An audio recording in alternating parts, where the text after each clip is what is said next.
प्यारे विद्यार्थियों नमस्कार। स्वागत है आप सबका फिर से एक नई क्लास के अंदर। फोर्थ ग्रेड चतुर्थ श्रेणी भर्ती परीक्षा की तैयारी करने वाले सभी साथियों के लिए क्लास बड़ी ही इंपॉर्टेंट साबित होने वाली है, तो क्लास को पूरा कंप्लीट देखना है।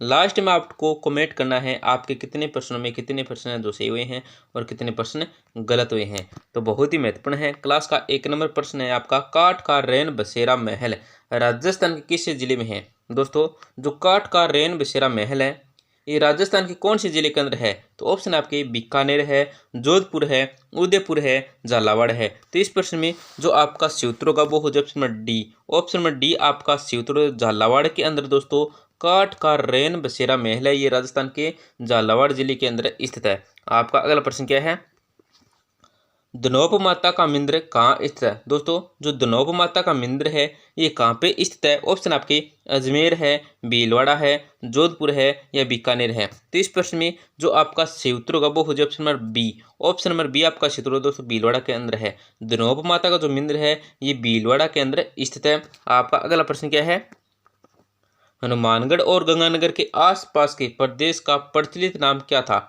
दोस्तों, हनुमानगढ़ और गंगानगर के जो आसपास का प्रदेश का जो नाम था प्रचलित वो क्या था। तो ऑप्शन आपके गोड़वाड़ है, मेरवाड़ा है, अहिछत्रपुर है या योदय है। तो इस प्रश्न में जो आपका सही उत्तर होगा दोस्तों वो क्या हो जाएगा, option number D. Option number D आपका सही उत्तर हो जाएगा, योदय था। दोस्तों, ये आपको याद रखना है, हनुमानगढ़ और गंगानगर के आसपास का प्रचलित नाम से जिस क्षेत्र का। आपका अगला प्रश्न क्या है, सही परियोजना किस जिले में स्थित है। दोस्तों, ये जो सही परियोजना है ये कौन से जिले के अंदर है। ऑप्शन आपके प्रतापगढ़ है, उदयपुर है, बूंदी है या बारां है। तो इस प्रश्न में जो आपका सही उत्तर होगा वो हो जाए option number B. Option number B आपका सही उत्तर होगा दोस्तों, उदयपुर के अंदर है। जो सही परियोजना है ये राजस्थान के उदयपुर जिले के अंदर है दोस्तों, सही परियोजना। आपका अगला प्रश्न क्या है, राजस्थान का नेहरू किसे कहा जाता है। दोस्तों, जो राजस्थान का नेहरू कहा जाता है ये किसको कहा जाता है। तो ऑप्शन आपके जुगल किशोर चतुर्वेदी है, मोहनलाल सुखाड़िया है,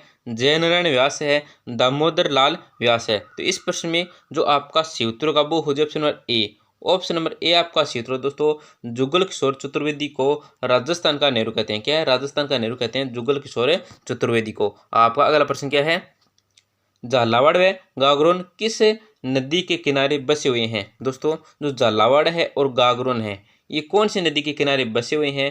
ऑप्शन आपके परवन है, पार्वती है, काली सिंध है या चंबल है। तो इस प्रश्न में जो आपका सूत्र है दोस्तों वो हो जाए ऑप्शन नंबर सी।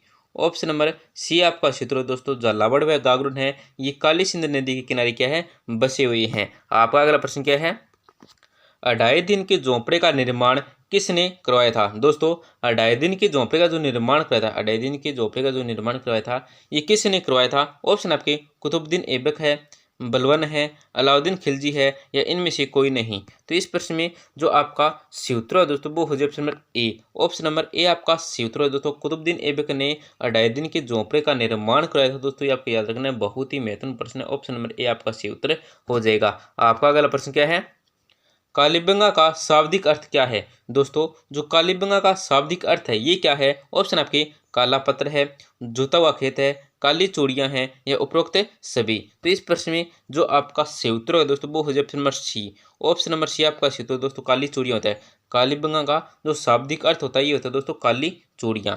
आपका अगला प्रश्न क्या है, किस झील का निर्माण 1891-92 के दौरान अकाल राहत कार्य के तहत करवाया गया। तो किस झील का निर्माण कराया गया था दोस्तों। ऑप्शन आपके राजसमंद है, फतेह सागर है, फॉय सागर है या नक्की है। तो इस प्रश्न में जो आपका सही उत्तर है दोस्तों वो हो जाए ऑप्शन नंबर सी। फॉय सागर जो झील का निर्माण है दोस्तों ये 1891 और 92 के दौरान अकाल राहत कार्य के लिए क्या दोस्तों करवाया गया था, फॉय सागर झील का निर्माण। आपका अगला प्रश्न क्या है, कौन सी लवणीय झील नहीं है। दोस्तों, कौन सी जो लवणीय झील नहीं है। ऑप्शन आपके डीडवाना है, कोलायत है, पंचभद्रा है, काबोद है। तो इस प्रश्न में जो आपका सही उत्तर है वो हो जाए option number B. Option number B आपका सही उत्तर दोस्तों कोलायत है। क्या दोस्तों, कोलायत है।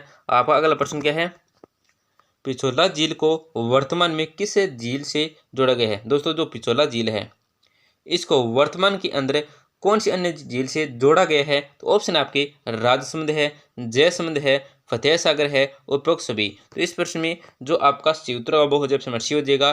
फतेह सागर से दोस्तों वर्तमान के अंदर जोड़ा गया है पिछोला झील को। क्या दोस्तों, पिछोला झील को वर्तमान में किससे जोड़ा गया है? तो फतेह सागर झील से जोड़ा गया है। आपका अगला प्रश्न क्या है? राजस्थान की कौन सी झील में प्राप्त नील हरित शैवाल से नाइट्रोजन युक्त खाद प्राप्त होती है? तो कौन सी झील से होती है दोस्तों राजस्थान की? ऑप्शन आपकी पंचपदरा है, सांबर है, सरदार समंद है या मोती झील है। तो इस प्रश्न में जो आपका सी उत्तर का वो हो जाए option number D. Option number D आपका सी उत्तर दोस्तों मोती झील से।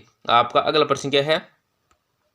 सिलेसीड झील स्थित है। दोस्तों ये जो सिलेसीड झील है ये कहाँ पे स्थित है? ऑप्शन आपके चित्तौड़गढ़ है, उदयपुर है, राजसमंद है, अलवर है। तो इस प्रश्न में जो आपका सी उत्तर है दोस्तों वो हो जाए option number D. Option number D आपका सी उत्तर दोस्तों अलवर में है। सिलेसीड झील है ये कहाँ पे है? तो अलवर के अंदर स्थित है। आपका अगला प्रश्न क्या है?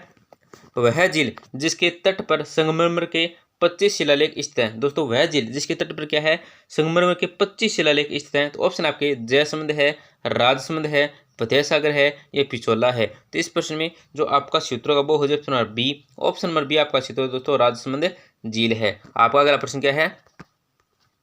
राजस्थान के सकल सतही पूंजी निर्माण में विभिन्न क्षेत्रों के योगदान का घटते हुए क्रम में सही क्रम है। तो घटते हुए क्रम में सही क्रम कौन सा है दोस्तों? ऑप्शन आपके विनिर्माण है, खनन है, कृषि और निर्माण है।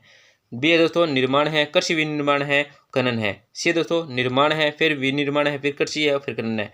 और डी है दोस्तों निर्माण है, कृषि है, खनन और निर्माण है। तो यहाँ पे जो आपका सूत्र दोस्तों वो हो जाए ऑप्शन नंबर सी क्या है? ऑप्शन नंबर सी आपका सूत्र दोस्तों निर्माण है, विनिर्माण है, कृषि और खनन है। दोस्तों आपका अगला प्रश्न क्या है?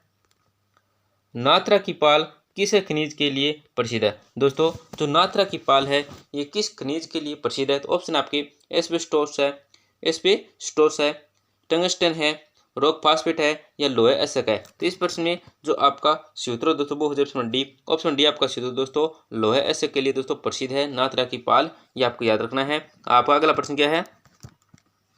जयपुर राज्य मीणा सुधार समिति का गठन किस स्थान पर हुआ? दोस्तों जयपुर राज्य मीणा सुधार समिति का जो गठन हुआ था ये किस स्थान पर हुआ था? ऑप्शन आपके करौली है, दौसा है, खेतड़ी है या नीम का थाना है। तो इस प्रश्न में जो आपका सूत्र वो हो जाए ऑप्शन डी। ऑप्शन डी आपका सूत्र दोस्तों नीम का थाना है। ये क्या है दोस्तों? जयपुर राज्य मीणा सुधार समिति का गठन है दोस्तों वो किस स्थान पर हुआ था? तो नीम के थाना के अंदर हुआ था। आपका अगला प्रश्न है जयपुर के किस शासक द्वारा राजपूत जाति में विवाह एवं श्राद्ध प्रथा पर व्यय का काम किया जाता है? तो दोस्तों जयपुर का कौन सा शासक था जिसके द्वारा राजपूत जाति के में क्या है विवाह एवं श्राद्ध प्रथा पर क्या है दोस्तों व्यय को कम किया गया था? तो कौन से शासक द्वारा किया गया था? ऑप्शन आपके ईश्वरी सिंह हैं, जगत सिंह हैं, माधव सिंह हैं या स्वायत्त जय सिंह हैं। तो इस प्रश्न में जो आपका सूत्र दोस्तों वो हो जाए ऑप्शन डी। ऑप्शन डी आपका सूत्र दोस्तों स्वायत्त जय सिंह के द्वारा। आपका अगला प्रश्न क्या है? राजस्थान में ग्राम पंचायतों की कुल संख्या है। दोस्तों राजस्थान के अंदर जो ग्राम पंचायतों की कुल संख्या है ये कितनी है? तो ऑप्शन आपके 10,890 है, 12,560 है, 11,283 है या 11,443 है। तो इस प्रश्न में जो आपका सी उत्तर होगा वो हो जाए option number C. Option number C आपका दोस्तों सी उत्तर हो जाएगा 11,283 है राजस्थान में ग्राम पंचायतों की कुल संख्या। आपका अगला प्रश्न क्या है? सीकर जिले के रेवासा गांव में निम्नलिखित में से कौन सा मंदिर स्थित है? कौन सा मंदिर है दोस्तों? ऑप्शन आपके जीण माता मंदिर है, श्याम मंदिर है, शाकंभरी माता मंदिर है या अर्शनाथ मंदिर है। तो इस प्रश्न में जो आपका सी उत्तर होगा वो हो जाए option A. Option number A आपका सी उत्तर दोस्तों जीण माता मंदिर है। आपका अगला प्रश्न क्या है? निम्न में से कौन सा सुशीरवाद नहीं है? दोस्तों कौन सा है जो सुशीरवाद नहीं है? तो ऑप्शन आपके मोरचंग है, नड़ है, मशक है या रवाज है। तो इस प्रश्न में जो आपका सी उत्तर है दोस्तों वो क्या हो जाए? Option number D. Option number D आपका सी उत्तर दोस्तों रवाज है। आपका अगला प्रश्न क्या है? ऊंट के अतिरिक्त निम्न में से किसे पशु को राजस्थान का राज्य पशु का दर्जा दिया गया है? दोस्तों ऊंट के कौन सा पशु है जिसको राजस्थान का राज्य पशु क्या है दर्जा दिया गया है? तो ऑप्शन आपके चिंकारा है, लोमड़ी है, काला हिरण है या अजगर है। तो इस प्रश्न में जो आपका सी उत्तर है दोस्तों वो हो जाए ऑप्शन में क्या हो जाएगा? Option number A. Option number A आपका सी उत्तर दोस्तों चिंकारा है। आपका अगला प्रश्न क्या है? निम्न में से राजस्थान की कौन सी नदी जैसलमेर बेसिन में नहीं बहती? दोस्तों कौन सी नदी है जो राजस्थान में नदी जो क्या जैसलमेर बेसिन में नहीं बहती, जैसलमेर बेसिन में नहीं बहती है? दोस्तों ऑप्शन आपके बीतकी है, लिलडी है, सुकड़ी है या घुघरी है। तो इसमें जो आपका सही उत्तर हो दोस्तों वो हो जाए ऑप्शन नंबर बी। क्या है? ऑप्शन नंबर बी आपका सही उत्तर दोस्तों। लिलडी क्या है दोस्तों जैसलमेर बेसिन में क्या है नहीं बहती है। आपका अगला प्रश्न क्या है? चार हाथों वाला देवता किसे कहा जाता है? दोस्तों चार हाथों वाला जो देवता कहते हैं, क्या है? चार हाथों वाला जो देवता कहते हैं ये किसको कहते हैं? तो ऑप्शन आपके मलिनाथ जी है, झुंझार जी है, कल्ला जी है या फतेह जी है। तो इस प्रश्न में जो आपका सूत्र हो दोस्तों वो हो जाए option number C. Option number C आपका सूत्र हो दोस्तों कल्ला जी को कहते हैं। आपका अगला प्रश्न क्या है? वह दुर्ग जिसके चारों ओर खाई होती है खालिस्तान कहलाता है। दोस्तों वह दुर्ग जिसके चारों क्या खाई होती है तो क्या कहलाता है? ऑप्शन आपके एरण है, पारिक है, पारिधि है या दनवन है। तो यहाँ पे जो आपका सूत्र दोस्तों वो हो जाए option number B. Option number B आपका सूत्र दोस्तों पारिक है कहलाता है। तो दोस्तों 25% में आपके कितनी परसेंट है जो सही हुए हैं कमेंट के अंदर जरूर बताएं दोस्तों। और आपसे छोटी सी गुजारिश है कि दोस्तों क्लास के अंत में क्लास को जरूर लाइक करें और अपने दोस्त को जरूर शेयर करें जिससे वे भी महत्वपूर्ण प्रश्न देख सकें। धन्यवाद दोस्तों, मिलते हैं अगली क्लास के अंदर महत्वपूर्ण प्रश्नों के साथ।